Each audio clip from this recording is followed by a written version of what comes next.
असो धीट पाठ ते ऐसे, नाथिले अहंतेचे पिसे, आता प्रासादिक ते कैसे सांगिजेल. आता त्यांनी सांगितलं त्याप्रमाणे दोन प्रकार त्या काव्यामध्ये आहेत. एक नुसता धीट, एक नुसता पाठ आणि दुसरा धीट पाठ. तर आता ते म्हणतात असो धीट पाठ ते ऐसे, नाथिले अहंतेचे पिसे. केवळ आपल्या अहंकारामधून जे निर्माण होतं, अशा प्रकारे त्या अहंकारातनं निर्माण होणारं एक वेड, म्हणजे पिसे वेड आहे. म्हणजे आपल्याला वाटतं म्हणून काही पण निर्माण करायचं, त्या काव्याला काही फारसा अर्थ नाही. असं जे काव्य, त्याला त्यांनी म्हटलंय की नाथिले अहंतेचे पिसे. अहंकाराचं वेडाने जे झपाटलेलं आहे, आपल्याला वाटतं म्हणून, आपल्याला जे योग्य, जे मनास येईल ते आता बोलायचंच आहे, आपल्याला बोलतच राहणे. म्हणून ते म्हणतात आता प्रासादिक ते कैसे सांगिजेल. आता म्हणाले प्रासादिक काव्य कसं असतं ते मी आपल्याला सांगतो.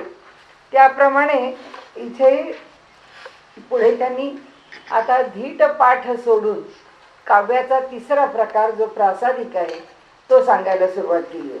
वैभव कांता कांचन, जयास वाटे हे वमन, अंतरी लागले ध्यान सर्वोत्तमाचे. म्हणजे जो वैभवा करता आणि वैभवाविषयी, म्हणजे स्त्री विषयक किंवा स्त्रियांकरता, सुवर्ण विषयक किंवा सुवर्णाकरता जो आपलं काव्य किंवा आपली प्रतिभा किंवा आपला विचार खर्ची घालत नाही, तो जयास वाटे हे वमन. आता आपण बघतो टी व्हीवरच्या सगळ्या सिरियल्स, कोणत्याही सिरियलचा कॅमेरा कसा फिरतो आपण बघत राहिलं पाहिजे. काहीही जिथे आवश्यकता नसते तिथे सुद्धा त्यांचं बरोबर त्या कॅमेराला टिपता येतं. म्हणजे दृष्टीच तशी आहे. त्या दृष्टीला सरळ कुणाही व्यक्तीचा सरळ फोटोग्राफ किंवा जे काही त्याच्यावरती फोकस करायचं आहे ते काही त्यांना फोकस करता येत नाही. येत नाही याचं कारण असं की तसं करायचंच नसतं, म्हणून बाकी काही नाही. म्हणून त्यांनी इथे म्हटलंय की वैभव कांता कांचन, जयास वाटे हे वमन, अंतरी लागले ध्यान सर्वोत्तमाचे. ज्याच्या अंतरंगामध्ये हे विषयच नाही आहेत आणि या विषयांच्यामुळे येणारं जे वैचारिक हीनता आहे, एक वैचारिक दर्जा खालावलेला असणं आहे आणि त्याची अभिरुची ठेवणं हे आणखीनच वाईट आहे. तो भाग विषय आता आपल्याला नको आहे. परंतु जो काव्य करणारा आहे ह्या प्रासादिक काव्याचा, जो निर्माता ज्याच्या ठिकाणी ते काव्य स्फुरतं, अशाला या विषयांच्या मध्ये काही रस नाही. जयास घडीने घडी लागे भगवंती आवडी. ज्याला प्रत्येक घडीने घडी, क्षणाक्षणाला ज्याला भगवंताच्या विषयीचं प्रेम अंतःकरणामध्ये उत्पन्न झालेलं आहे. चढती वाढती गोडी भगवत भजनाची. सगळं सोपं आहे, फार काही मोठं त्यांनी क्लिष्ट काही मांडलेलं नाही. ज्याला चढत्या वाढत्या क्रमांकाने किंवा प्रमाणामध्ये भगवत भजनाची आवड आहे, असा जो भगवत भजने वीण जाऊ नेदी एक क्षण, अशा प्रकारे जो भगवत भजनाच्या शिवाय एक क्षणभरही राहू शकत नाही, तो सर्व काळ अंतःकरण भक्ती रंगी रंगले. त्याचं अंतःकरण सर्व काळ भक्तीमध्येच रंगलेलं आहे असं आपण समजावं. त्यानंतर त्यांनी म्हटले जया अंतरी भगवंत, अचळ राहिला निवांत. ज्याच्या अंतरंगामध्ये भगवंताविषयीचा जो भाव आहे त्या भावात कधी पालट पडत नाही. तो स्वभावे जे बोलत ते ब्रह्मनिरूपण, तो स्वाभाविकपणे जे बोलतो. त्यामुळे त्याच्याकरता आपल्याकडे परापूजेच्या स्तोत्रामध्ये असं म्हटलेलं आहे की अखंडे सच्चिदानंदे निर्विकल्पैक रूपिणे. आता स्थितोस्मी द्वैत भाव वस्तू पूजा कथम विधीयते, शब्द मागे पुढे होतोय की द्वैत भाव मनामध्ये धारण करून मी पूजा कशी करू. स्थितोस्मी नाही आहे, शब्द जरा वेगळा आहे तिथे. द्वितीय भाव पूजा कथम विधीयते, हा द्वितीय भाव निर्माण करून पूजा कशी होऊ शकते. कारण का, तर तो अखंड आहे, तो सच्चिदानंद आहे, तो निर्विकल्प रूप आहे. अशा परमात्म्याची पूजा कशी करता येईल आणि मग त्याला कसं वस्त्र देऊ, आकाशेच त्याचं वस्त्र आहे, त्याला निवेद्य कसा दाखवू, कारण नैवेद्य दाखवायला जे अन्न दाखवेन तो सगळ्या विश्वाचा विश्वंभर आहे, सगळ्यांचंच उदरभरण करणारा आहे, अशा अनेक धारणा करत त्याच्या पूजेला यातली कुठलीच उपचार पद्धती उपयोगाला येत नाही किंवा तिथे टिकत नाही, राहत नाही, अशा प्रकारे वर्णन त्यांनी केलंय तिथे. आणि शेवटी त्यांनी म्हटलंय की आत्मात्वम गिरिजामती सहचरा प्राण शरीरम गृहम पूजा ते विविधोपभोग रचना निद्रा समाधी स्थिती संचार पदयो प्रदक्षिण विधी स्तोत्राणी सर्वागिरा यद यद कर्म करोमि तत्तदखिलम शंभो तवाराधनम. त्यांनी असं म्हटलंय की तो जे करतो तीच पूजा आहे, तो बोले तो जपू माझा, तो चाले ती प्रदक्षिणा. माऊलींनी तसंच म्हटलंय की तो जे जे करतो तीच माझी पूजा आहे, तीच माझी उपासना आहे. तसं समर्थ इथे म्हणतात की त्याचं स्वाभाविक बोलणंच भगवत भजन आहे. तो स्वाभाविक व्यवहार जो करतो, तो स्वभावे जे बोलतं ते ब्रह्मनिरूपण. म्हणून त्यांनी म्हटलं की आत्मात्वम गिरिजामती सहचराहा, म्हणजे शंकराचे सहचर, प्राणहा शरीरम गृहम, शरीरच त्याचं घर आहे. पूजा ते विविधोपभोग रचना, तो जे उपभोग घेतो तीच भगवंताची पूजा आहे. निद्रा समाधी स्थिती, तो जे झोपतो तीच त्याची समाधी. संचार पदयो प्रदक्षिण विधी, तो जो संचार करतो तर त्याचा संचार करणं म्हणजे त्याचं जे चालणं आहे तीच ईश्वराची प्रदक्षिणा आहे. अशा प्रकारे त्याची प्रत्येक कृती, प्रत्येक व्यवहार ही ईश्वराची पूजा ठरते. तसं ते म्हणतात की तो जे सहज बोलतो ते त्याचं बोलणं हाच त्या भगवंताचं स्मरणाचा भाग आहे, जपाच. म्हणून तो बोले तो जपू माझा, तो चाले ती प्रदक्षिणा, असं माऊलींनी म्हटलं आहे. आणि ते म्हणतात अंतरी बैसला गोविंद तेणे लागला भक्ती छंद भक्ती वीणा अनुवाद आणिक नाही. ज्याच्या अंतःकरणाला भगवंताच्या प्रेमाची गोडी लागली आहे. साधारणपणे असं होतं की आपण सुरुवातीला पुष्कळ मासिकं, पुष्कळ ललित कथा, पुष्कळ कादंबऱ्या वाचल्या जातात. आणि तेव्हा वाचताना नासी फडकेंची भाषा आवडते, वि स खांडेकरांचा कल्पनाविलास आवडतो, आणि म्हणजे पूर्वीचे द रा कवठेकरांच्या कादंबऱ्या, कथावस्तू कादंबऱ्या खूप मोठ्या, त्याच्याही आधी लहानपणी नाथ माधवांच्या कादंबऱ्या, हडप, असे सगळे सगळे आपण वाचत आलो. वाचता वाचता प्रत्येक काळामध्ये लेखक आवड बदलत जाते. आता तीच कादंबरी हातात घेतली तर 4 ओळी सुद्धा वाचाव्याशा वाटत नाही. त्या कादंबरीच्या विषयी काही तथ्य आहे असं त्या कादंबरीत वाटत नाही. तेव्हा फार तथ्य वाटत होतं असं नाही, पण ती कथावस्तू, ती भाषा, ते सगळं आकर्षित नक्की करत होतं. आता त्याच्याबद्दल आकर्षण वाटत नाही. त्याचं कारण असं की हे अवास्तव आहे, याच्याविषयी अंतःकरणाला इतकं मान्य झालेलं आहे किंवा त्या अवास्तवाच्या विषयीचं आकर्षण आता शिल्लक राहत नाही. म्हणजे आता टी व्हीची सिरियल बघताना सुद्धा त्या सिरियलमध्ये रमलं जात नाही. मग हे का असं दाखवतात, हे का असं दाखवत नाहीत, काही गोष्ट इतकी लांबवतात. म्हणजे असे 1760 विचार येतील सिरियल बघताना.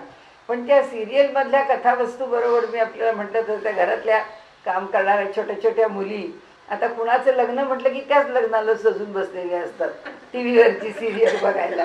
इतकी इन्व्हॉल्वमेंट आहे. त्यांनी सांगितलं असतं ना उद्या आमच्या लग्नाला यायचं आहे, ते उद्या अमुक आहे, की झालं हे सगळे जाऊन मेकअप पिकअप करून येऊन सगळे त्या लग्नाकरता सजून बसलेले आहेत.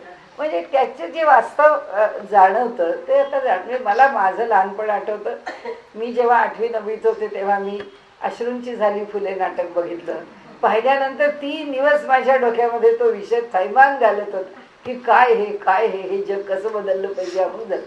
आता असं ठीक आहे, आता काही त्याच्यामध्ये बदलणार काय आहे, काही बदलणार नाही आहे, हे असंच असणार आहे, असंच चालणार आहे. बदलतो मनुष्य. आता तो भाग सोडून द्या. पण त्यांनी सांगितलं की अगदी आम्हाला भक्तीचा छंद वगैरे लागलाय की नाही माहीत नाही, पण मनुष्याला जरा अधिक आध्यात्मिक काही वाचनाची आवड लागली तर त्याला ललित वाङ्मयाविषयी तितका रस वाटत नाही.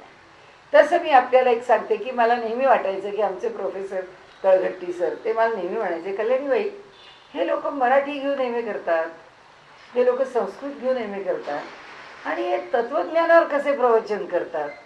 तर मी त्यांना म्हटलं म्हणजे मला असं त्यांची काय नेमकी भूमिका आहे मला कधी कळलं नाही, त्यांना की अडचण का वाटते हेही माझ्या कधी लक्षात आलं नाही. तर ते जेव्हा म्हणायचे तेव्हा मला असं वाटायचं की ठीक आहे, त्यांना असं वाटतं की या लोकांनी नाही या विषयांवर बोलू. पण जेव्हा आमच्याच करंदीकर सरांचं, वीरा करंदीकरांची जेव्हा पुस्तकं आली ज्ञानेश्वरीवरती आणि वीरा करंदीकरांचं ते ज्ञानेश्वर अध्यसन व त्याच्यावर त्यांची नियुक्ती, या सगळ्याचा संबंध आमच्या अनंतराव अटल यांची म्हणजे माझ्या सद्गुरूंशी होता. तर ते मला म्हणाले, कल्याणी तुझ्याकडे असतील पुस्तकं तर घेऊन ये, त्यांची पाहतो मी. पण त्यांना पुस्तकं दिली ती गीता संवाद, ज्ञानेश्वरी संवाद, ज्ञानेश्वरीतील सौंदर्य वगैरे वगैरे.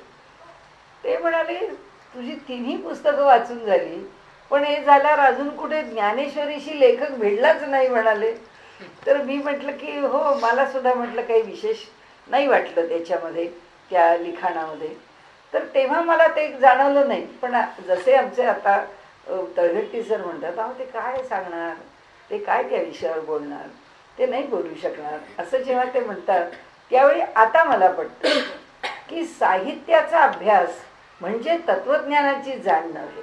आणि मला समजायचं कारण कशामुळे आलं, तर मी जेव्हा ब्रह्मसूत्रावरती मला त्याची टीका वाचायची होती तेव्हा मी आमच्या सरांना सांगितलं होतं, आमचे भांडारकरचे पळसुले म्हणजे राष्ट्रीय पंडित संस्कृतचे, तर मी सरांना म्हटलं की गबा पळसुले, आणि त्यांनी मराठीतलं आत्ता संस्कृतमधलं सगळ्यात मोठं महाकाव्य म्हणजे श्रीभा वर्णेकरांनी लिहिलंच आहे, पण त्यांनी छत्रपती शिवाजी महाराजांचं जे चरित्रात्मक काव्य संस्कृतात लिहिलं आहे त्याच्यापेक्षा मोठं 1000 पानांचं सावरकरांच्यावरचं संस्कृतमधलं काव्य आमच्या गबा पळसुलेंनी, अतिशय विद्वान प्रकांड पंडित मनुष्य, राष्ट्रीय पंडित म्हणून पारितोषिक मिळालं. म्हटलं आपण हे वाचूया का, कारण ते घरी असायचे. मला म्हणायचे तुला काही करायचं असेल तर आपण करूया. म्हटलं आपण ब्रह्मसूत्र भाष्य वाचूया. चालेल म्हणाले. पण म्हणाले मी तुला शब्दाचा अर्थ सांगू शकेन, व्याकरणाच्या पद्धतीने त्याच्यामध्ये तो शब्द कसा चालतो एवढं सांगेन, त्या वाक्याचा अर्थ मी नाही तुला सांगू शकेन. तू घरनं वाचून यायचं, तुझं संस्कृत चांगलं नाही आणि माझं तत्वज्ञान चांगलं नाही, आपण दोघांनी मिळून वाचायचं. आणि मग आम्ही वाचायला बसायचो. तर वाचायला बसल्यावर ते म्हणायचे की, मी म्हटलं ह्याचा अर्थ असा लावला, तर ते म्हणायचं हा विभक्ती प्रत्यय आहे, या विभक्ती प्रत्ययाप्रमाणे अर्थ लावायचा असेल तर तो असा नाही लावता येणार, असा लावता येईल. पण आश्चर्य असं की कुठल्याही वाक्याचा अर्थ हा तात्विक पातळीवरती साहित्याचा अभ्यास केला म्हणून खरंच लावता येत नाही, हे मला त्यांच्याबरोबर वाचून नाही तर कुणाच्या बरोबर वाचून उलगडलं नसतं. म्हणजे माझा विश्वासच बसला नसता की खरोखरच त्यांना तो अर्थ लावता येईल का, येणार नाही. किंवा आमचा हा चारुदत्ता आपळे कीर्तनाच्या करता तो म्हणतो, कल्याणीबाई आम्ही कीर्तन करतो, पण कीर्तनाचा पूर्वरंग समजावून सांगा आम्हाला, कीर्तनाचा पूर्वरंग करणं अवघड आहे. मी म्हटलं तुम्ही वेळ काढा, तुम्हा लोकांना वेळ आहे कुठे पूर्वरंगाकरता विषय समजून घेण्याकरता. विषय समजून देणं अवघड नाही, परंतु वेळ काढणंच तुम्हाला अवघड आहे, कारण तुम्हाला विषय समजणंही अवघड नाही आहे, कारण तुमची एवढी चांगली अंडरस्टँडिंग कपॅसिटी आहे की तुम्हाला विषय कळायला वेळ नाही लागणार. पण तुम्हाला वेळ पाहिजे ना. सांगण्याचा इथे हेतू काय आहे, त्यांनी जे सांगितलं आहे तसं की या ठिकाणी या विषयाचा छंद लागला पाहिजे, तो विषय जाणला गेला पाहिजे, त्या विषयाशी आपण तद्रूप झालो पाहिजे. इतकं आपलं होतं की नाही माहीत नाही, पण त्या विषयाच्या परिचयामुळे त्या विषयाची आवड नक्की निर्माण. आणि त्याच्याकरता मला आपल्याला मुद्दा असा सांगायचा होता की इतर विषय का दूर पडतात. काव्य आवडतं, काव्य वाचतो, पण ते काव्य जर त्याला काही उंची नसेल तर ते काव्य मनाची पकड नाही घेऊ शकत. त्याचं कारण असं की तत्वज्ञानाची बैठक, तत्वज्ञानामधला तर्क, तत्वज्ञानातली मांडणी ही इतकी विलक्षण बंदिस्त आहे आणि ही इतक्या प्रज्ञेने केलेली आहे की त्या प्रज्ञावान पुरुषांची ही मांडणी पाहिल्यानंतर हे सगळं चिल्लर वाटायला लागतं. या सगळ्या गोष्टी ज्या आहेत या फार साधारण आहेत अशी. म्हणजे मला तेव्हा आप्पा म्हणाले की अरे यांचं तर अजून कुठे ज्ञानेश्वरीची विषय भिडलाच नाही. तर मी म्हटलं बाबा आता काय, आपल्याला एवढे मोठे विद्वान, हे विद्वान ते विद्वान, आपल्याला काही कळतच नाही की याच्यामध्ये काय आहे. पण आता कळायला लागतं की ती मोठी माणसं असं का म्हणतात, त्यांची अपेक्षा काय. तर ते सांगण्याचा हेतू आपल्या पुढे असा की आपल्याला सुद्धा रस वाटत नाही, आपल्याला सुद्धा तो जो रस आहे तो रस आपण घेऊ शकत नाही त्या काव्यामधला, कारण आता मी तुम्हाला सारखं म्हणते ना की हल्ली लोकांच्या मध्ये पॉप्युलर असलेला शो आहे खरा तो. त्याला काय रियालिटी म्हणायचा का नाही मला माहीत नाही, पण हवा येऊ द्या. पण काय त्याच्यामध्ये चालवलंय, काय बोलणं, ते किती थर्ड ग्रेड आहे. म्हणजे त्या संवादाला सुद्धा काही अर्थ नाही. म्हणजे त्यांनी लिहावं त्याच्यासारख्या त्या डॉक्टरनी आणि साबळेनी त्या, आणि ते सगळं करावं, हे सगळं मोठं नाही. त्याच्याविषयी काही आकर्षण नाही वाटत. त्या सगळ्या बोलण्याविषयी आपल्या मनाला रुची नाही वाटत. त्याचं कारण आहे, खूप चांगलं पाहिलं, चांगलं ऐकलं, चांगलं वाचलं की त्याच्यापुढे ह्या फार जरा खालच्या दर्जाच्या गोष्टी त्या मनाला काही अशा भावू शकत नाही, अपील होत नाही. आणि म्हणून त्यांनी सांगितलं की ज्याचं मन इथे रंगलंय तो त्याच्यापासून मागे येऊच शकत नाही. आपल्याला तितकी कल्पना करता येत नाही किंवा आपलं तसं तर नक्कीच नाही. कारण असं सगळं सोडून ईश्वर भाव एवढा अंतःकरणामध्ये निर्माण व्हायला भाग्यच पाहिजे. तेवढा भाव आपल्या अंतःकरणात नाही, कारण तेवढा भाव निर्माण झाला तर संतत्वच आहे, दुसरं काही नाहीच आहे. ती जी परिसीमा आहे, परिसीमेचा रंग त्यातला जर माणसाला लुटता आला तर तो एका संतत्वाच्या अलीकडच्या पायरीवर सुद्धा राहत नाही. पण तो पुढून ते अंतरी वैसला गोविंद तेने लागला भक्ती छंद, म्हणजे हृदयामध्ये त्याला स्थापन केलाय आणि त्याच्यामुळे भक्ती निर्माण झालेली आहे. म्हणून भक्तिवीणा अनुवाद आणिक नाही. म्हणून तो जे बोलतो ते एका भक्तीशिवाय दुसरं काही बोलत नाही. आता ते पुढे म्हणतात, आवडी लागली अंतरी तैसीच बोले वैखरी. ज्याच्या विषयी मनामध्ये रुची आहे तेच मनुष्याला बोलायला आवडतं. कारण तुकाराम महाराजांचा सिद्धांत आहे, अंतरीचे धावे स्वभावे बाहेर, सहज बाहेर येत. याच्या अंतरंगात जे आहे ते बाहेर आल्याशिवाय राहत नाही. भावे करुणा कीर्तन करी प्रेम भरे नाचतू. भावाने कीर्तन करतो आणि काय करतो, प्रेम भरे नाचतो, प्रेमाने नाचतो भगवंताच्या करता. त्याच्या अंतःकरणामध्ये उल्हास आहे की जसं आपण चैतन्य महाप्रभू आहेत की ते मीराबाई आहेत, पग हुंगरू बांध मीरा नाची रे. त्यांनी स्वतःची मनस्थिती आपल्या काव्यातच सांगितली की मीरेला कशाची लाज, म्हणजे त्यांनी इथे म्हटलंय तसं पुढे की देहभाव ज्याचा शिल्लक राहत नाही. मीराबाई लहान आहे, तिच्या बरोबर असणारे भजन गाणारे, भजनाचे ज्यांचे जथे आहेत असे जे सगळे लोक आहेत ते सगळे तरुण लोक आहेत. आणि त्यांच्यामध्ये एका राजघराण्यातली एक राजकन्या नसली तरी सरदार कन्या, आणि पुढे विवाहित झाल्यानंतर एक राणी की म्हणावी या दर्जाची जी स्त्री आहे, इतकी खानदानी स्त्री त्या मुलाबाळांच्या बरोबर जेव्हा मंदिरामध्ये जाऊन भगवंताच्या समोर नाचते तेव्हा तिच्या सासऱ्याला त्या राणाजीला राग आला तर काही चूक आहे असं नाही. पण तो व्यवहाराच्या पातळीवरून बघतोय बिचारा की आपली सून आपली कुठेतरी जाते, ती सगळी 4 पोरं जमा करते आणि त्यांच्याबरोबर तिथे भजनाच्या नावाखाली नाचते, हे काही बरं नाही. याच्याशिवाय त्याच्या मनात दुसरा विचार काय येणार आहे, अन्य विचार तो नाही करू शकत. आणि त्यामुळे त्याला ते पटत नाही, ही गोष्ट 100% खरी आहे. पण तिच्या ठिकाणी देहभाव शिल्लक न राहिल्यामुळे ही समोर असणारी माणसं तरुण आहेत का, ही समोर असणाऱ्या माणसांच्या पुढे आपण नाचावं का नाचू नये. म्हणजे ती आजकालच्या या इलेक्शनच्या आणि गणपतीच्या जत्यात नाचणाऱ्या मुलींसारखी ती नाचत नाही. तिच्या हातामध्ये तंबोराच आहे किंवा तंबोरीच आहे आणि ती घेऊन ती तिच्या मर्यादेनेच नाचतीये. आजच्यासारखा नाच आहे असा त्याचा विषय नाही. पण तरी सुद्धा बाहेर जाऊन आम लोकांच्या पुढे आपले भाव व्यक्त करणं ही सुद्धा त्यावेळी मर्यादेची पायमल्लीच समजत होते की नाहीच, ही मर्यादा नाहीच आहे. आणि म्हणून इथे त्यांनी म्हटलंय की ज्याच्या ठिकाणी एवढी भक्ती निर्माण झालेली, आवडी लागली अंतरी तैसीच वदे वैखरी भावे करुणा कीर्तन करी. ज्याच्या कीर्तनामध्ये सुद्धा, काव्यामध्ये सुद्धा, किंवा आता काव्य हा शब्द इथे कवित्व शब्द आलाय म्हणून, आणि आपल्याला माहिती आहे कवित्व शब्द हा फक्त रलाट रलाट करून केलेल्या काव्याला वापरलेला नाहीये. म्हणजे त्या काव्याशी निगडीत तो कवित्व शब्द नाहीये. तर एखाद्या म्हणजे वैज्ञानिकांनी लावलेला विज्ञानाच्या क्षेत्रातला शोध कवित्वच आहे. एखाद्या कलाकाराची कलाकृती कवित्व. प्रतिभा, प्रातिभ ज्ञानाला पर्यायी शब्द कवित्व आहे. आणि त्यामुळे कोणत्याही क्षेत्रामधलं त्याच्या ठिकाणचं जे उपजत स्वाभाविक नैसर्गिक त्याला प्राप्त असलेलं आणि त्याला प्राप्त झालेलं असं जे ज्ञान आहे त्या ज्ञानाला त्यांनी या ठिकाणी कवित्व असं म्हटलेलं आहे.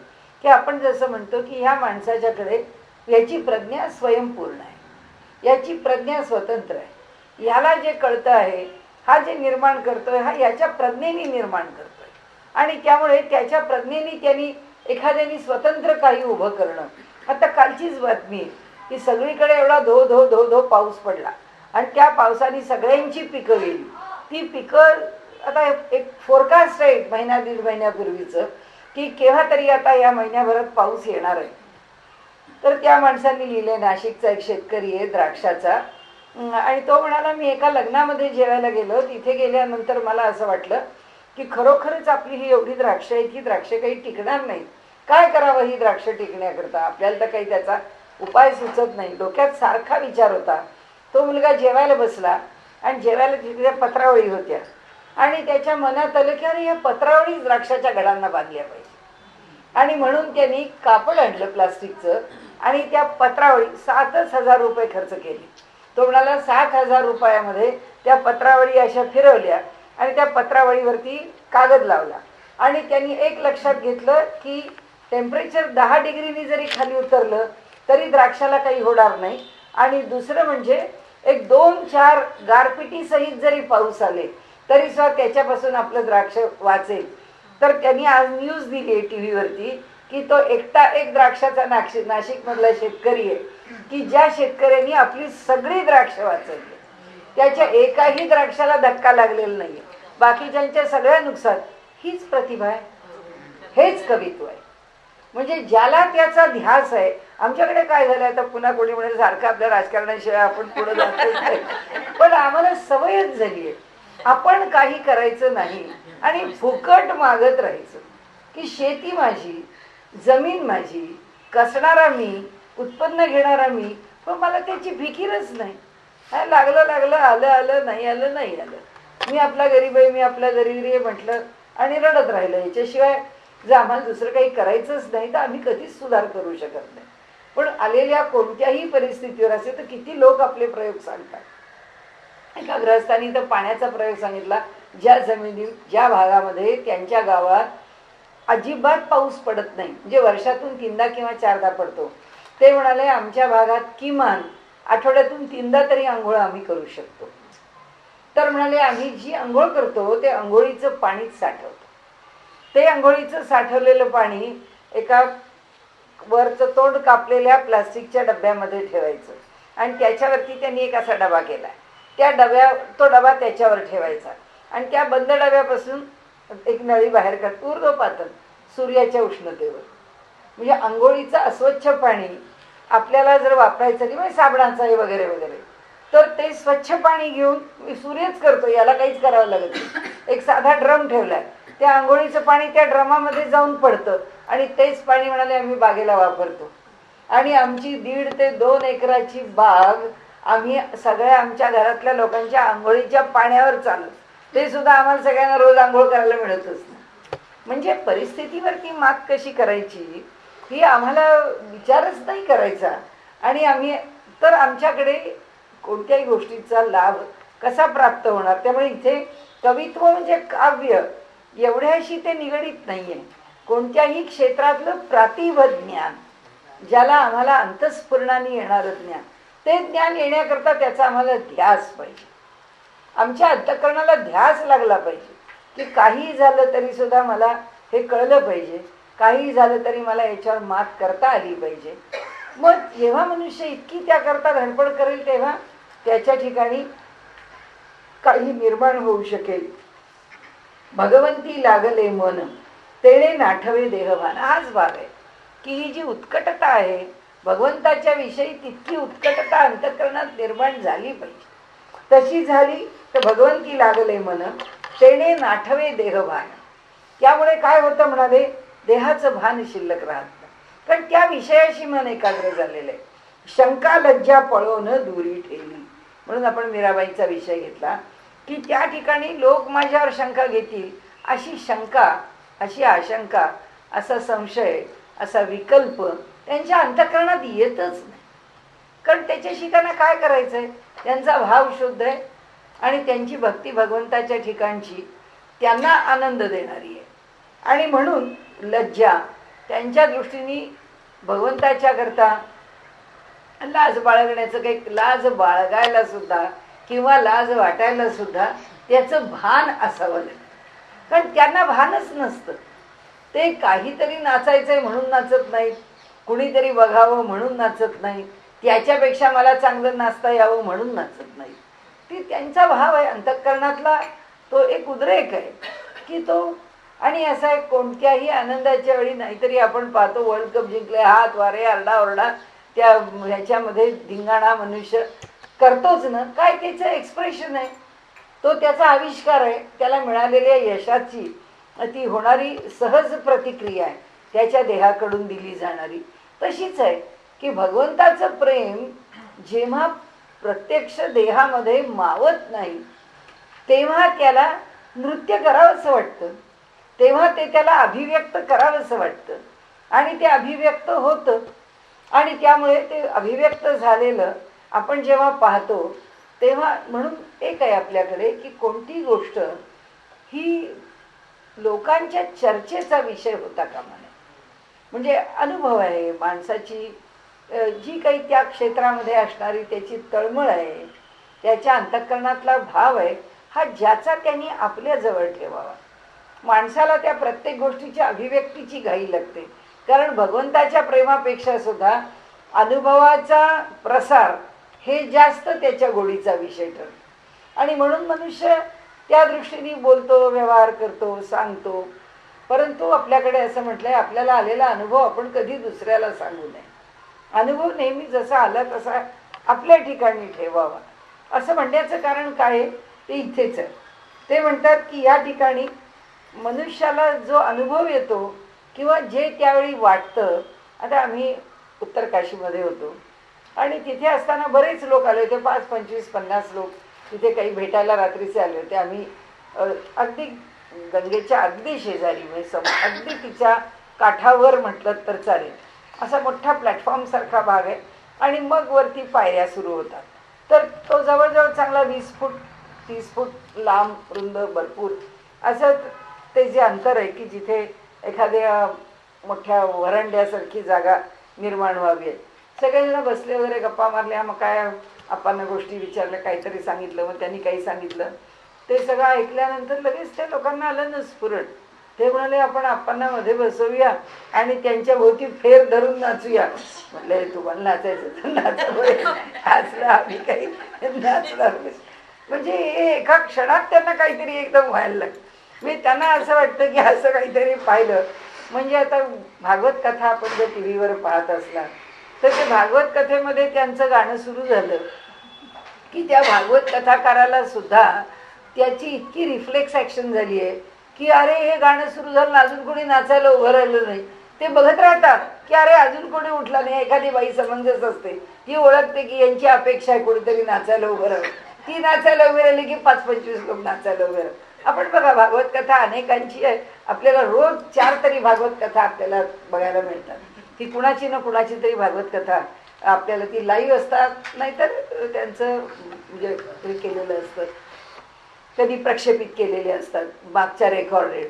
पण सांगायचा हेतू असा आहे की काही भगवंताच्या विषयीचा भाव मनात निर्माण होतो आहे असं वाटलं की लगेच ते नाचलं पाहिजे, खेळलं पाहिजे, उडलं पाहिजे. ते नाचलं म्हणजेच आपण त्या भावात रंगलोय असं त्याचा ही स्वाभाविक ही जी स्वाभाविक कृती आहे त्यांच्याकडे घडणारी. तेव्हा त्यांना लाज नाही, लज्जा नाही, संकोच नाही त्याच्याविषयी. त्यांना इथे कुठल्याही पळवून दूरी ठेवली. तो प्रेमरंगे रंगला. आता ह्या लोकांना प्रेमरंग आहे का नाही आपल्याला माहीत नाही, पण त्या कथेमध्ये नाचणारे मात्र लोक आपल्याला खूप दिसतात. तो प्रेमरंगे रंगला, तो भक्तीमध्ये मातला. कारण नारदांच्या भक्तिसूत्राचाच त्यांनी अनुवाद केलाय. समत्तो भवती असं वर्णन केलंय भक्तिसूत्रामध्ये नारदांनी. तो मत्त होतो म्हणजे एखादा दारू पिऊन किंवा मद्य पिऊन उन्मत्त झालेल्या मनुष्याला जसा कैफ चढतो तसा त्या भक्ताला भक्तीचा मद चढतो, भक्ताला त्या भक्तीचा कैफ चढतो. म्हणून त्यांनी इथे म्हटलंय की तो मत्त होतो, तो भक्तीमध्ये मातला, तेने अहंभाव घातला पायातळी. त्यामुळे तो त्या भक्तीच्या ठिकाणची त्याची जी मस्ती आहे ती इतकी उत्कट आहे की त्याच्या पुढे त्याला मला लोक काय म्हणतील, माझा अहंकार, माझं समाजातलं स्टेटस याचा विचार तो करत नाही. कारण आता तिथे भागवताच्या कथेत बसलो आणि आपण टाळ्या वाजवायला लागलो, आपण भजन करायला लागलो, आपण नाम घ्यायला लागलो, तर लोक म्हणतील काय हा मनुष्य एवढा मोठा असून सुद्धा देवाचं नाव इथे इथं भजन कसलं करत बसलाय. कारण त्याचा अहंकार, मी कुणीतरी, समाजातली माझी प्रतिष्ठा, हे तो विसरत नसतो. ती जोपर्यंत विसरली जात नाही, जोपर्यंत त्याची व्हाईट कलर्ड मेंटॅलिटी जात नाही, तोपर्यंत तो भक्तीच्या भावामध्ये रंगू शकत नाही. म्हणून त्यांनी इथे सांगितलं की तो अहंभाव घातला पायातळी. इथे गात नाचत निशंक, तयास कैसे दिसती लोक, दृष्टी त्रैलोक्य नायक वसवून ठेला. तो गातो नाचतो, त्याला लोक दिसत नाही, त्याची दृष्टी फक्त त्या त्रैलोक्य नायकावरती आहे. ऐसा भगवंती रंगला आणिक काही न लगे त्याला, स्वइच्छा वर्णू लागला ध्यान कीर्ती प्रताप. मला असा भगवंताच्या भावामध्ये रंगलेला जो भक्त असतो, तो स्वइच्छा, त्याच्या अंतःकरणामध्ये ईश्वराच्या विषयीचा जो भाव आहे, जी उत्कटता आहे, त्या भावाने, त्या इच्छेने काय करतो म्हणाले, तो वर्णू लागला ध्यान कीर्ती प्रताप. तेव्हा तो भगवंताचं ध्यान, भगवंताची कीर्ती, भगवंताचा पराक्रम म्हणजे चरित्र, तो आपोआप वर्णन करायला लागतो. संतांना ही सुचलेली किंवा स्फुरलेली ही जी सगळी अभंग काय स्वरूप असेल, ओवी असेल, गीत असेल, जो प्रकार असेल तो, पण ज्या प्रकारामध्ये संत आपले भाव प्रकट करतात. आता मीराबाई म्हणतात चलो मन गंगा जमुनाती, काय भजन आहेत त्यांची, एक इतकी भावानी उत्कट भजन आहेत मीराबाईंची, की हे सगळं कसं येतं, त्या भावावस्थेत येतं.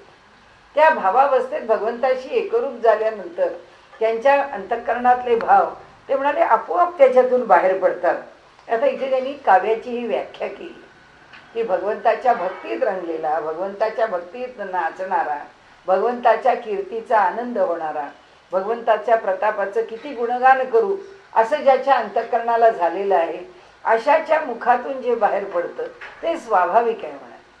आणि म्हणून ज्ञानेश्वरी माणसाला जी वेळ लावते, त्या ज्ञानेश्वरीतली एक एक ओवी जी आहे कशी निर्माण होते, ती कशा करता निर्माण होते, ती कोण निर्माण करतो, ही संकल्पना त्यांना कुठून येते, सगळं आपल्याला काही कळत नाही, अगम्य आहे, सगळं अतर्क्य, त्या सगळ्याच्या पलीकडे आहे. आणि म्हणून ते म्हणतात की तेने अहंभाव घातला पायातळी, नाचत गाच निशंक, तयास कैचे दिसती लोक, दृष्टी त्रैलोक्य नायक वसवून ठेला. ऐसा भगवंती रंगला आणिक काही न लगे त्याला, स्वइच्छा वर्णू लागला ध्यान कीर्ती प्रताप, नाना ध्याने नाना मूर्ती. आता हे सगळं साधं सरळ घेतलंय त्यांनी. नाना प्रताप नाना कीर्ती, तया पुढे नरस्तुती तृणतुल्य वाटे.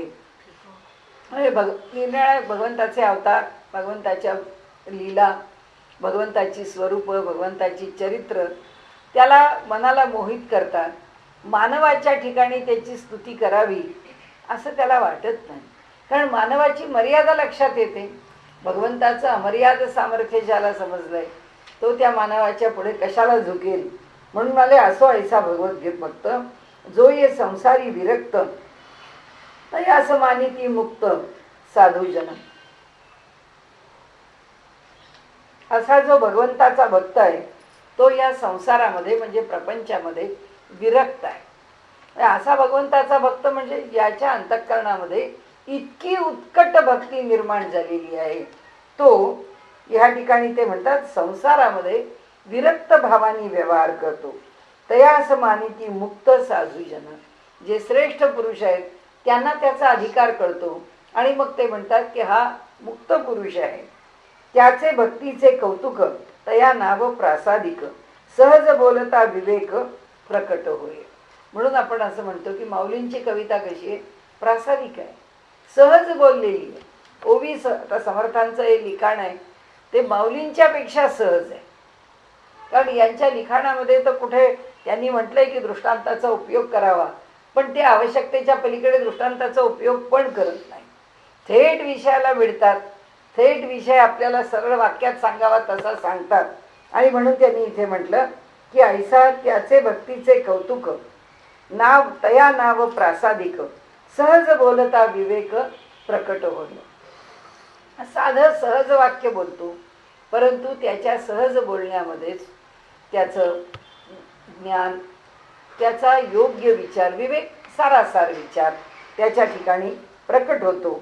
ऐका कवित्व लक्षण, केलेच करू निरूपण, जेणे निवे अंतःकरण श्रोतयांचे.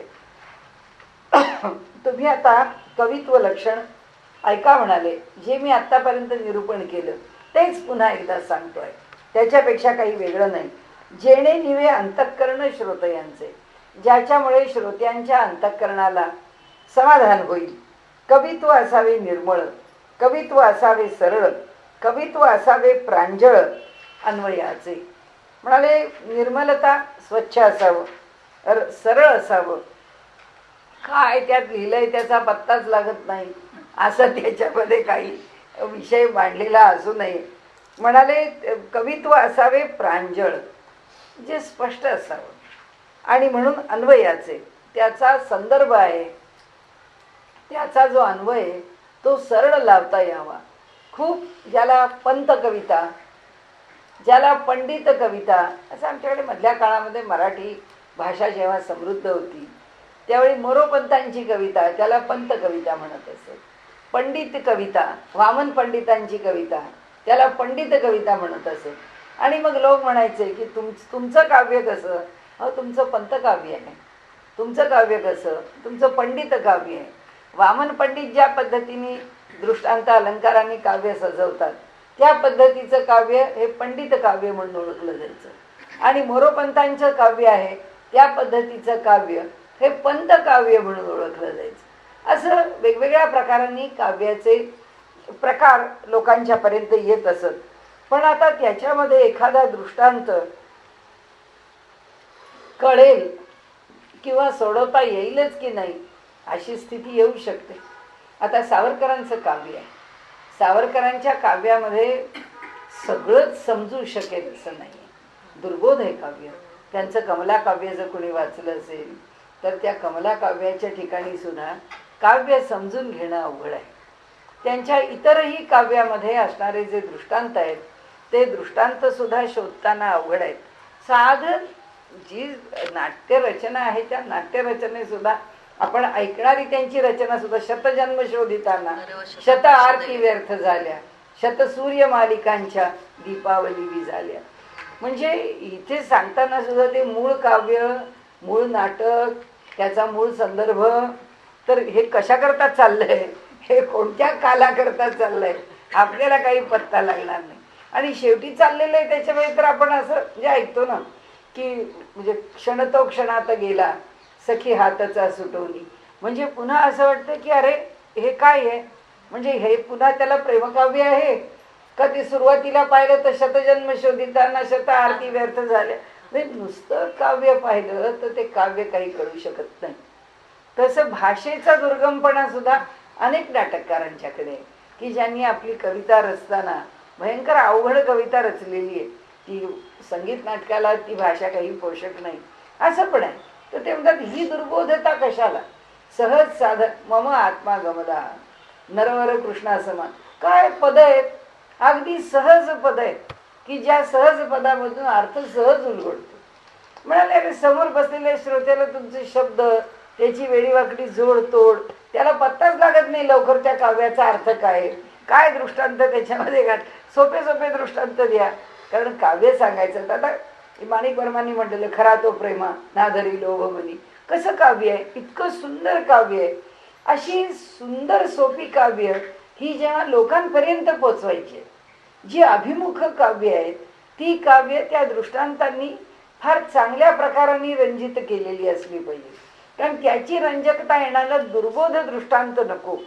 हे आता समर्थांच्या काव्याचं वैशिष्ट्य आपल्याला कळतं की समर्थांनी दासबोध असा का लिहिला, कारण समोर दात सुद्धा न घासता बसलेला मनुष्य आहे. त्याला सांगायचंय की बाबा अरे दात घास, तर त्याला जर काव्यामध्ये सांगितलं की बाबा रे तुला 100 वर्ष जगायचं असेल तर माझ्यापेक्षा तू हा अधिक एक पाऊल पुढे टाकून व्यवहार करणारा ठरलास तर तुझ्या मी कितीतरी मागे पडेल. तुला काय चाललंय कोणाला, काय स्पर्धा आहे चालल्याची, मॅरेथॉन आहे का काय आहे, काही कळत नाही.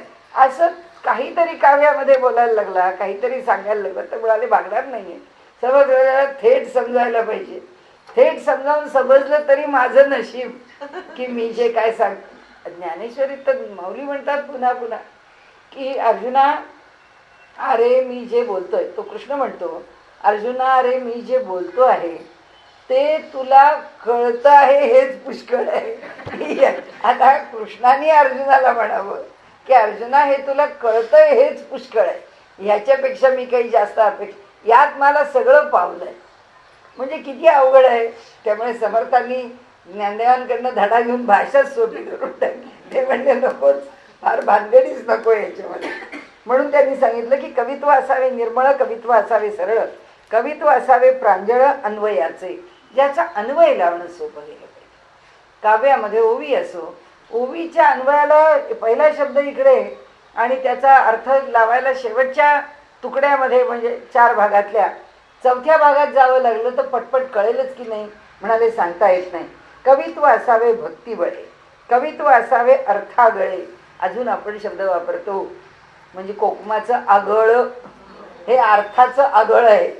म्हणजे किती काळ गेला पण आपल्याला त्या शब्दांच्या मागची व्युत्पत्ती म्हणा, त्याच्या उत्पत्तीच्या मागचा पूर्ण इतिहास विचार, हे अर्थ आगळ आहे. म्हणजे आता आपण कोकमाचं आगळ का म्हणतो, त्याचं काढलेलं अगदी क्विंटिसेन्स आहे, एक्स्ट्रॅक्ट आहे.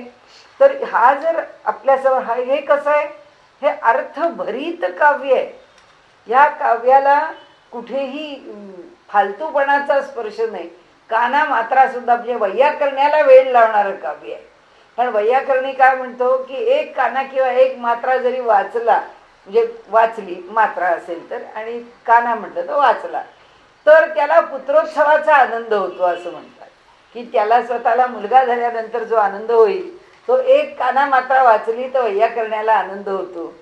तर इथे त्यांनी म्हटलंय की अर्थागळ म्हणजे ते इतकं अर्थाने परिपूर्ण पाहिजे की त्याच्याकरता तेवढाच नेमका शब्द बसवाय, त्याच्या मागे पुढे शब्द नको. आता काव्यामध्ये जे पूर्ण घातलेलं असतं, म्हणजे पूर्ण म्हणजे त्याच्यामध्ये बरोबर ती ओवी बसण्याकरता ते मीटर किंवा तो छंद बरोबर जाण्याकरता हे तू या वा असले शब्द वापरलेले असतात.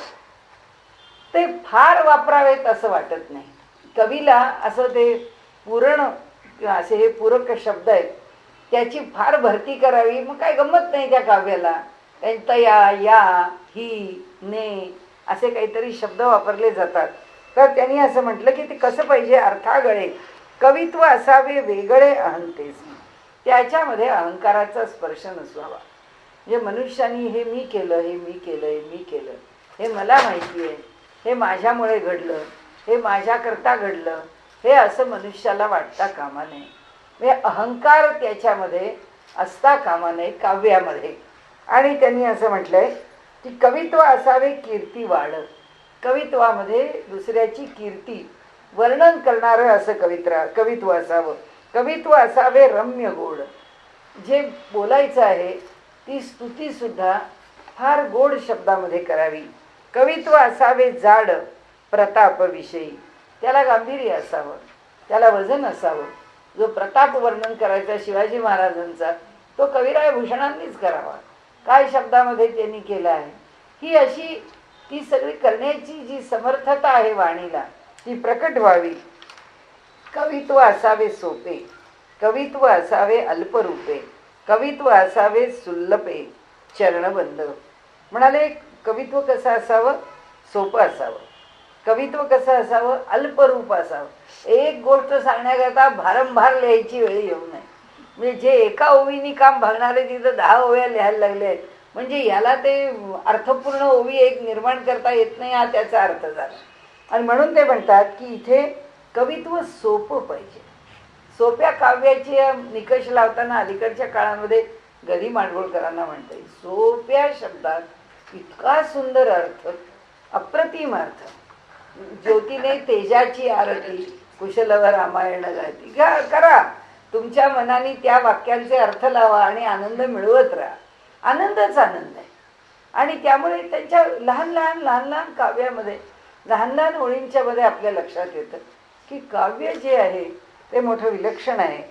म्हणून ते म्हणतात की कवित्व असावे सोपे, कवित्व असावे. यांचं आपल्या कुसुमाग्रजांचं काव्य अप्रतिम काव्य. कवित्व असावे अल्परूपे, कवित्व असावे सुल्लपे, म्हणजे सुलभ असावं. चरणबंध, चरणबंध असावं म्हणजे मीटर असावं. त्याला त्याचा छंद असावा, त्याच्यामध्ये ते बांधलेलं असावं. मृदू मंजुळ कोमल, भव्य अद्भुत विशाल, गौल्य माधुर्य रसाळ, भक्ती रसे. म्हणजे मृदू भाषा मवाळ असावी, मंजूळ कानाला ते चांगलं लागावं, अनुप्रास आदी गोष्ट लालित्य सांभाळावं.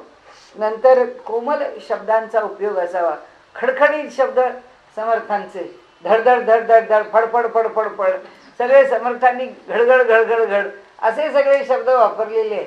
त्यांनी त्याच्यामध्ये त्यांच्या काव्याची जातकुळीच वेगळी आहे आणि त्यामुळे त्या काव्याला जास्त पोषक असणारे शब्द त्यांनी तिथे वापरले. इथे ते म्हणतात नाही, सगळे मृदू मंजूळ कोमल असे शब्द वापरा. भव्य अद्भुत विशाल, म्हणजे काव्याची उंची अशी असावी की ते काव्य भव्यता वर्णन करणारं असावं. अद्भुतता म्हणजे ऐकल्यानंतर वाटलं पाहिजे अरे हे काय वेगळंच ऐकतो बरं का आपण. विशाल, त्याच्याकडे व्यापकपण असावं. गौल्य माधुर्य रसाळ, त्याच्यामध्ये एक प्रकारचा गोडवा असावा, त्याला मधुरता असावी, त्याला रसाळपण असावं. आणि त्या सगळ्याच्या ठिकाणी हे सगळं ज्याने निर्माण व्हावं तो भक्तीचा रस असा. भक्तिरसामुळे हा सगळा परिपोष व्हावा. हे सगळे जे शब्द किंवा ही जी विशेषणं त्यांनी वापरली आहेत ही कशाने सार्थ करावीत? ही भक्तीच्या भावाने सार्थ करावी. म्हणजे तो जो काव्याच्या मागचा भाव आहे तो भक्तीचा असावा. अक्षरबंध पदबंध, नाना चातुर्य प्रबंध, नाना कौशल्यता छंदबंध, धाटी मुद्रा अनेक. अक्षरबंध, आता हे पुन्हा तेच अक्षरांनी बद्ध आहे, बंदिस्त आहेत अक्षर. वाटेल तशी अक्षरं नाही वापरलेली.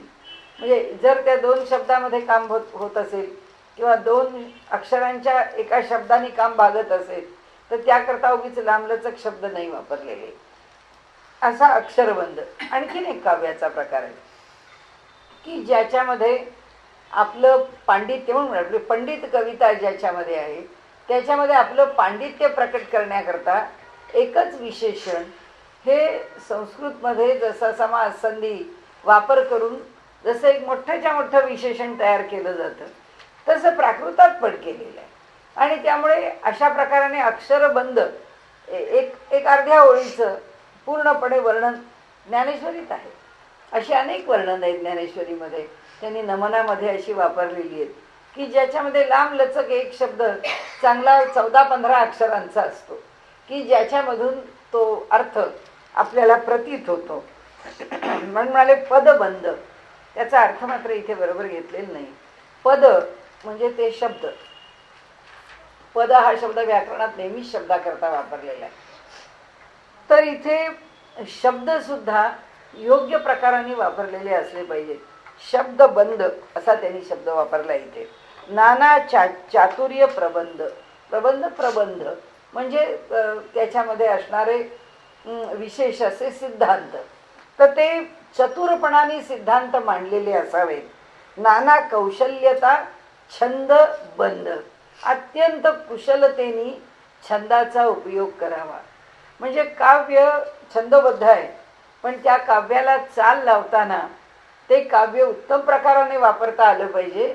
अनेक प्रकाराने चाल लावणं सोपं झालं पाहिजे. आता आपल्याला लक्षात येणारी काव्यांपैकी म्हणजे बलसागर भारत हो विश्वात शोभून, केवढी ओळ आहे पण तरीसुद्धा इतकी गोड चाल लावलेली आहे त्याला. इतकी गोड चाल आहे की ही जी छंदोबद्धता आहे ती छंदोबद्धता आणि त्याला बरोबर चढवलेला स्वरांचा तो साज आहे ते दोन्ही चपखल आहे. म्हणजे त्याच्यात काही केवळ छंदाचंच मोठेपण आहे असं नाही पण त्याच्यामध्ये चालीचं पण मोठेपण आहे. आणि त्यामुळे इथे त्यांनी म्हटलंय की नाना कौशल्यता छंदबंध.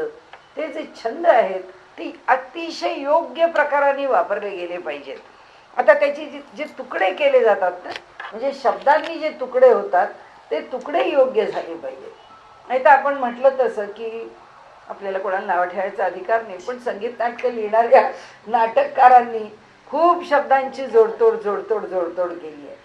म्हणून ती शब्द मोठे कठीण होऊन जातात आणि त्या कठीण शब्दांना अर्थ कळत नाही, ते शब्द तोडता येत नाहीत.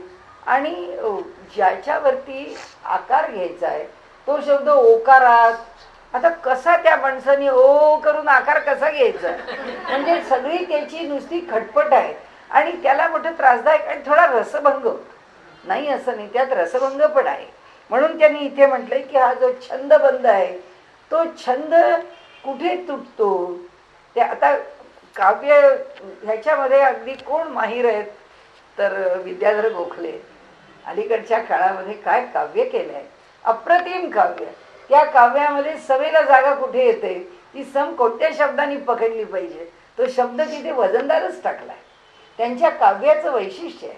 म्हणजे ही जी कविता करणाऱ्याच्या ठिकाणची विशेषता आहे ना, त्यांनी सांगितलं तो छंद जो आहे तो बरोबर वापर. कारण शेवटी काय समेवर येणारा शब्द जिथे ते मीटर लागलं पाहिजे ना त्या ओळीला, म्हणजे तितकेच त्या मात्रा बसल्या पाहिजेत, पण त्या तशा घेता आल्या पाहिजेत.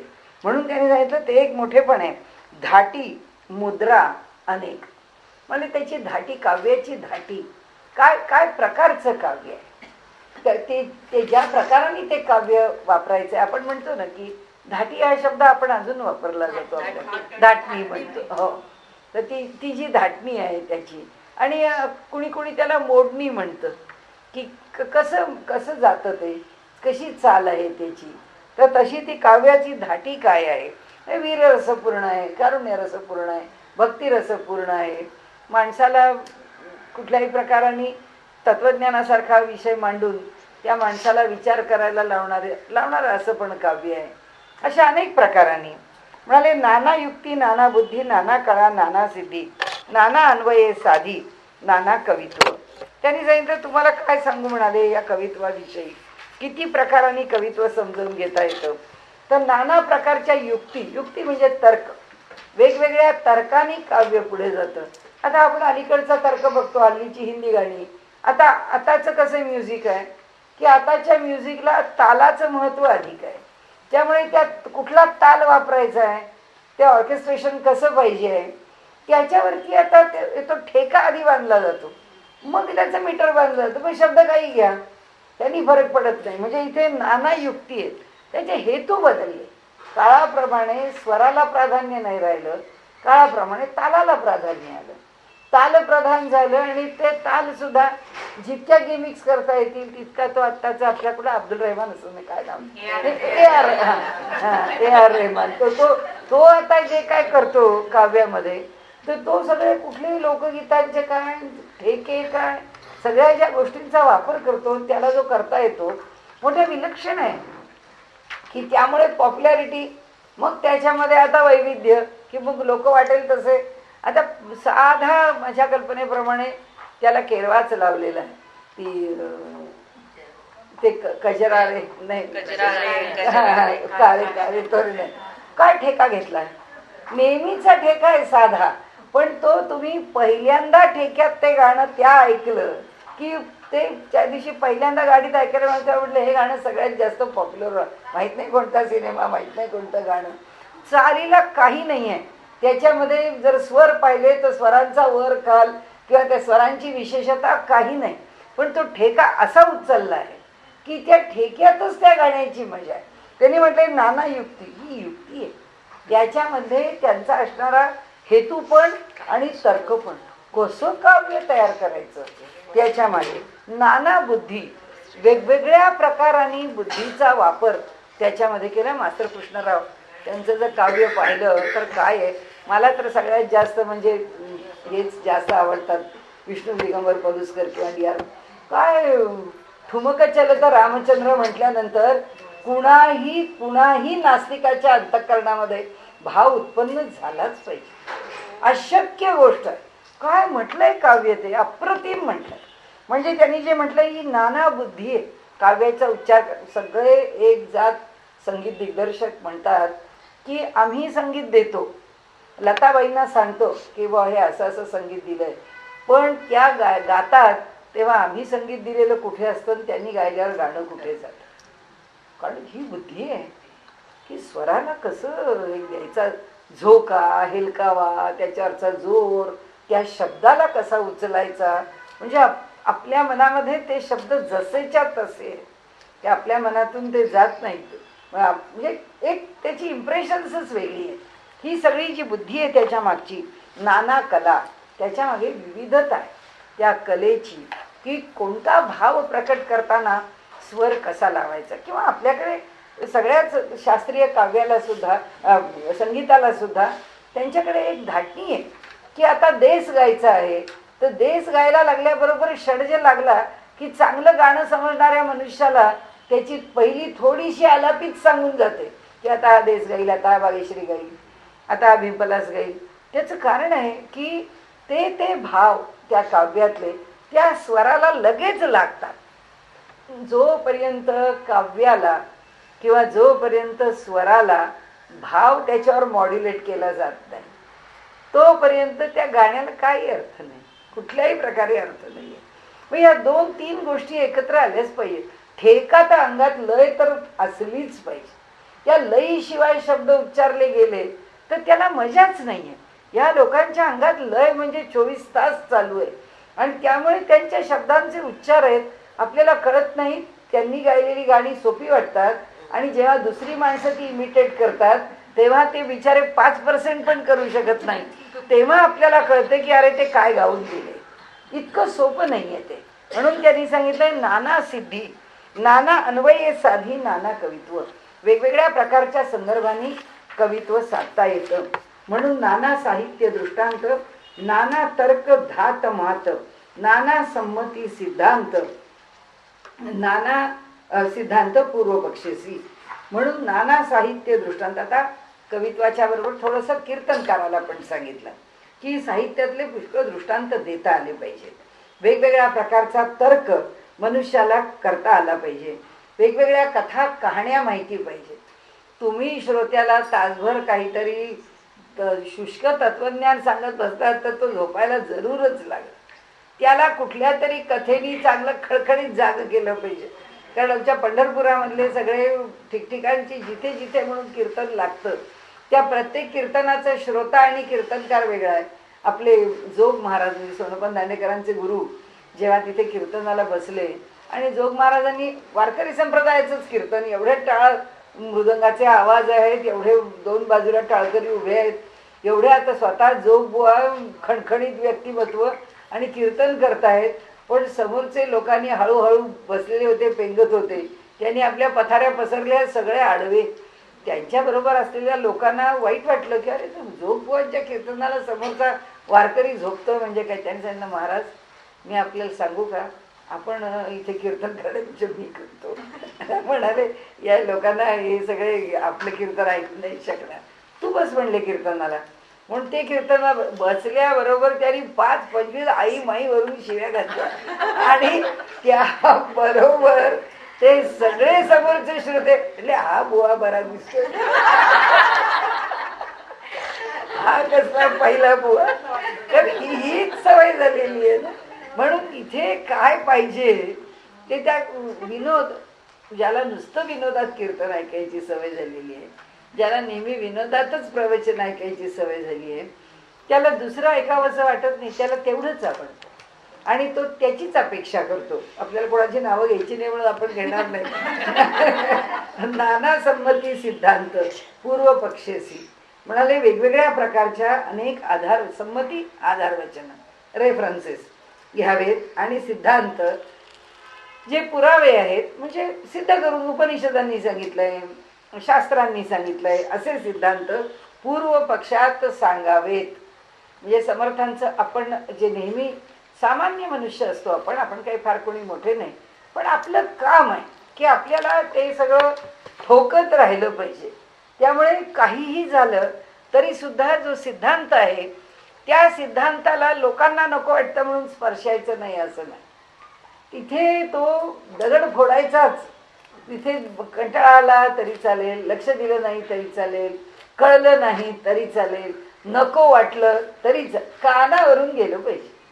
एक संस्कार कानावरून जाण्याचा झाला की पुढच्या वेळी ते कानावर पडलं की अरे हे काहीतरी ऐकलं होतं, रजिस्टर झालेलं असतं. म्हणून समर्थ म्हणतात सिद्धांत सांगणं सोडू नका. लोकांना फक्त रंजन वाटेल, मनोरंजक वाटेल असं एवढंच सांगू नका. म्हणाले शंका आशंका प्रत्युत्तरे, नाना काव्ये नाही, नाना गती नाना व्युत्पत्ती, नाना मती नाना स्फूर्ती, नाना धारणा नाना धृती या नाव कवित्व. म्हणजे प्रत्येकाच्या ठिकाणी स्फूर्ती वेगळी आहे, त्यामुळे वेगवेगळ्या प्रकारची गती म्हणजे वेगवेगळ्या दिशा, वेगवेगळी व्युत्पत्ती किंवा वेगवेगळ्या प्रकाराने विषय समजावून जाणं. एकच विषय असतो काय, एक ब्रह्म आणि माया आहे, काय दुसरं, पण सगळे सांगणारे आपापल्या पद्धतीने सांगतात. नानामती वेगवेगळ्यांची बुद्धी वेगळी, प्रत्येकाची स्फूर्ती वेगळी, नाना धारणा नाना धृती. धारणा म्हणजे प्रत्येकाच्या प्रत्येक विषयाच्या मागच्या ज्या त्याच्या विशिष्ट अशा धारणा, म्हणजे त्याच्या काही विशिष्ट अशा सिद्धांताच्या विषयीच्या त्यांनी केलेल्या कल्पना आहेत की ती त्याची धारणा आहे की हा विषय कसा आहे. समर्थांची धारणा पंचमहाभूतांच्या विषयीची कशी आहे, पंचीकरणाच्या विषयीची कशी आहे, ही आपल्याला कुठेही बघायला मिळणार नाही. ही त्यांची धारणा आहे. नाना धृती या नाव कवित्व. वेगवेगळ्या प्रकारची धृती म्हणजे धैर्य, बुद्धी, शंका आशंका प्रत्युत्तरे, नाना काव्ये शास्त्राधारे, तुटे संशये निर्धारे निर्धारिता. वेगवेगळ्या शंका आशंका प्रत्युत्तरे म्हणजे जे श्रोत्यांच्या ठिकाणी आहे, नाना काव्ये शास्त्राधारे या सगळ्या निरनिराळ्या ग्रंथांच्या आधाराने फेडाव्यात. लोकांच्या सामान्य शंका असतात, सर्व काळामध्ये त्या ठराविक शंका येत असतात, शास्त्रांनी त्याचा परामर्श घेतलेला असतो, त्याच्या आधाराने याचा निराकरण करावं. तुटे संशय निर्धारे म्हणाले जो संशय आहे त्या संशयाला निर्धाराने आपण दूर करावं, दुसऱ्याच्या मनातला विकल्प दूर करावा. नाना प्रसंग नाना विचार, नाना योग नाना विवर, नाना तत्वचर्चा सार या नाव कवित्व. वेगवेगळे प्रसंग सांगणं, वेगवेगळे विचार मांडणं, वेगवेगळे नाना योग, वेगवेगळ्या गोष्टी जोडणं एकमेकांशी, नाना विवर विवरण, नाना प्रकाराने केलेलं विवरण, नाना तत्वचर्चा सार, वेगवेगळ्या ठिकाणी केलेल्या तत्वज्ञानाच्या चर्चेचं सारांश या नाव कवित्व. नाना साधने पुरश्चरणे, नाना तपे तीर्थाटने, नाना संदेह फेडणे या नाव कवित्व. हे सगळं तपही होत नाही म्हणतात समर्थ त्या कवित्वाच्या शिवाय. नाना साधनं केली जात नाहीत, पुरश्चरणं केली जात नाहीत, नाना संदेह फेडणे, जेणे अनुताप उपजे, जेणे लौकिक लाजे, जेणे ज्ञान उमजे या नाव कवित्व. ज्याने मनुष्याला पश्चाताप होतो, ज्यामुळे लोकांच्या ठिकाणी आपल्या वृत्तीच्या विषयी, वर्तणुकीच्या विषयी काहीतरी अंतर्मुख व्हावं असं वाटतं आणि ज्ञान ज्याच्या ठिकाणी उत्पन्न होतं ते कवित्व आहे. जेणे ज्ञान हे प्रबळे, जेणे वृत्ती हे मावळे. ज्याच्यामुळे जेणे ज्ञान, ज्या ज्ञानामुळे हे प्रबळ होतं म्हणजे सद्गुण प्रबळ होतात. जेणे वृत्ती हे मावळे, ज्या ज्ञानामुळे माणसाच्या वृत्तीमध्ये पालट पडतो. जेणे भक्ती मार्ग कळे या नाव कवित्व. ज्याच्यामुळे भक्ती मार्ग कळतो त्याला कवित्व म्हणतात. जेणे देहबुद्धी तुटे, जेणे भवसिंधू आटे, जेणे भगवंत प्रकटे या नाव कवित्व. आता हे सोपं आहे, याच्यात सरळ पुढे जायचं. जेणे सद्बुद्धी लागे, जेणे पाषांड भंगे म्हणजे निरर्थक चर्चा किंवा ज्याला अर्थ नाही अशा प्रकारचे सिद्धांत मांडणं त्याला पाषांड म्हणतात. जेणे विवेक जागे या नाव कवित्व. जेणे सद्वस्तू भासे, जेणे भास हा निरसे. या जगामध्ये भासमान होणारी प्रत्येक गोष्ट ही केवळ मिथ्या आहे ह्याची जाणीव जेव्हा होते, ज्या ज्ञानाने होते ते कवित्व. जेणे भिन्नत्व नासे या नाव कवित्व. जेथे अद्वैताचा अनुभव येतो ते कवित्व. जेणे होय समाधान, जेणे तुटे संसार बंधन, जया मानिती सज्जन तया नाव कवित्व. ज्यांनी समाधान आम्हाला मिळतं, ज्यांनी संसाराचं बंधन तुटतं, ज्या ज्ञानाला श्रेष्ठ सत्पुरुष संत मान्यता देतात त्याला कवित्व म्हणावं. ऐसे कवित्व लक्षण सांगता ते असाधारण, परंतु काही एक निरूपण बुझावया केले. म्हणाले हे खरं सांगायचं तर कवित्व सांगण्यासारखं नाही. जसं व्यवहारामध्ये लोक सांगतात, अहो आमच्या मुलाला कीर्तन करावं असं वाटतं, तुम्ही जरा याला कीर्तन शिकवा. दुसरा कोणी सांगतो की अहो आमच्या मुलाला प्रवचन करावं, याला प्रवचन शिकवा. गाणं शिकवता येतं, त्याला वाद्य शिकवता येतं, पण वाद्य रंजक कसं वाजवावं हे शिकवता येतं. संबंध रागाचा विस्तार शिकवलेला असतो, पण तो विस्तार ती बढत करायची कशी ही ज्याची त्यांनी ठरवायची आणि ही ज्याची त्याला येते. आणि त्यामुळे ते म्हणाले, अहो या कवित्वाच्या विषयी अशी थोडी लक्षणं सांगता येतात, पण प्रत्यक्ष कवित्व कसं करता येईल हे सांगता येत नाही. आणि म्हणून प्रत्येकीच्या आमटीची चव वेगळी असते.